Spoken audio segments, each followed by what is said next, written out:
Durgapur people's cooperative ব্যাংকের chairman পদ থেকে সরে দাঁড়ানোর ইঙ্গিত বিজেপির দাবির পর মুখ খুললেন ললিত কুমার দাস।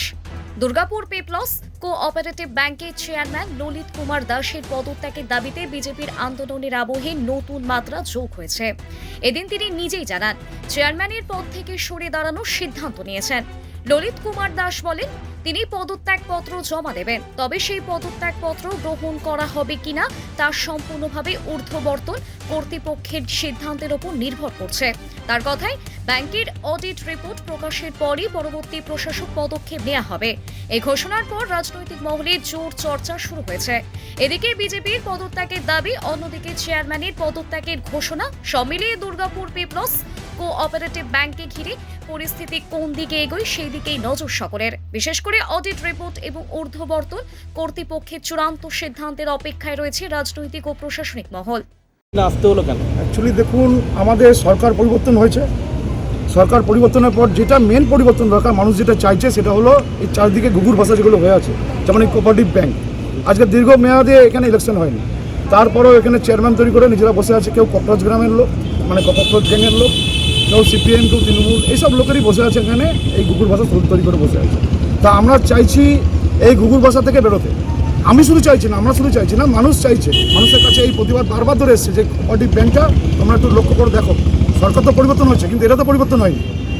তাই জন্য আমরা আজকে চেয়ারম্যানের কাছে খুব বাধ্যবাহী বলে এসেছি, আপনি তাড়াতাড়ি এই জায়গাটা রিয়াইন দিন। এর জায়গায় আমাদের প্রশাসক বসবে বা আমাদের উপর যারা আছে তারা এই জায়গার দায়িত্ব নেবে। আপনারা এই জায়গাটা ছাড়ুন। উনিও কথা দিয়েছেন যে আমি এখানে অডিটটা করে আমি এই জায়গাটা ছাড়বো। তো অডিটটা করুন, অডিটটা করলে সব জিনিস বুঝতে পারবো আমরা। তার জন্য আজকে আমাদের সকল মিলে এখানে আসা, যে এখানে চেয়ারম্যান এত বছর ধরে এইভাবে আছে, বিনা ইলেকশন, কোনো ইলেকশন নেই। প্রথমে আমাদেরকে কোনো ক্যান্ডিডেট দেয়নি, এর আগে যখন ইলেকশন হলো তার আগে কোনো ক্যান্ডিডেট দেয়নি। তাই নিজেই বরাবর হয়ে গেছে।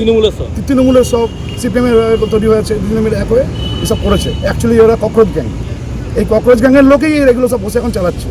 এই ভারতবর্ষের যেমন শেষ করার চেষ্টা করছে, ব্যাংক তো দূরের কথায় পশ্চিমবঙ্গ তাই করছে আস্তে আস্তে করে। তাই আমরা আজকে একত্রিত হয়ে বলেছি যে ইমিডিয়েটলি তুমি গদি সরো। তোমার অপরাধতার কারণের জন্য আমাদের ব্যাংকের অনেক লোকের অনেক ক্ষতি হচ্ছে, আরও আগামী দিনে হয়ে যাবে। তার জন্য আগের থেকে আমরা সাবধান হয়ে বলেছি তুমি গদি ছাড়তে। আমার নাম সুভাষ কোয়াল। সুভাষ কোয়াল। আপনি বিজেপির কিছু পদে? হ্যাঁ, বিজেপির জান সেটাই মন্ডল। ঠিক আছে, তো বললো এই বিষয়টা। সব থেকে বড় কথা হচ্ছে, এতদিন ধরে এই পদে বসে থেকে বিগত যে সরকার ছিল তার লোকেদের এইভাবে 2 নম্বরই কাগজপত্র ছাড়া তাদেরকে লোনের পর লোন দিয়ে গেছে। ধীরে ধীরে এই ব্যাংকের অবস্থা কিন্তু মানে শয্যাশায়ী হয়ে গেছে, এমন একটা অবস্থা। ঠিকমতো ব্যাংক 2 দিন বাদে করাপ্ট হয়ে যাবে পুরো। তো সেই জায়গা থেকে জনগণকে বাঁচানো আমাদের দায়িত্ব। যেটা একটু আগে সুভাষ বললো যে যেভাবে মানে অন্যায় হয়ে চলেছে, এটা ইমিডিয়েট বন্ধ হওয়ার দরকার আছে, নাহলে কিন্তু আগামী দিনে এই দুর্গাপুর স্টিল পিপলস কোঅপারেটিভ ব্যাংকের অস্তিত্বটাই মিটে যাবে, যেটা আমাদের অনেক দিনকার ঐতিহ্য। এবং এর সাথে দুর্গাপুর সেলের এমপ্লয়ীদের রুজিরুটি এবং সব মানে ভবিষ্যৎ জড়িত আছে। তাই আমরা আজকে এই পদক্ষেপ নিয়েছি। আজ যদি এই চেয়ার না ছাড়ে, কালকে কিন্তু বৃহত্তর আন্দোলনে কিন্তু আমরা যাব, এটা আমরা বলে দিয়ে গেলাম।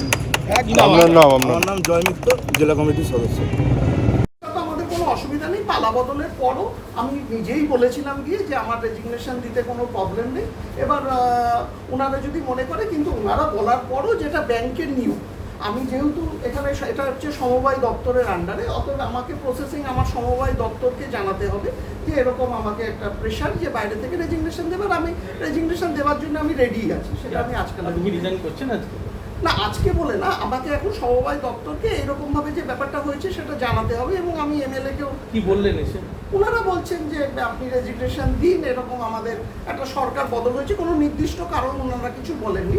তা ওনারা বলছেন, সেটা তো আমার কোনো অসুবিধা নেই। যদি পলিটিক্যালি মনে করা হয় যে রেজিগনেশন দেওয়ার জন্য, আমি দিয়ে দিচ্ছি, সেটা নিয়ে আমার কোনো সমস্যা নেই। কি নাম? ললিত কুমার দাস।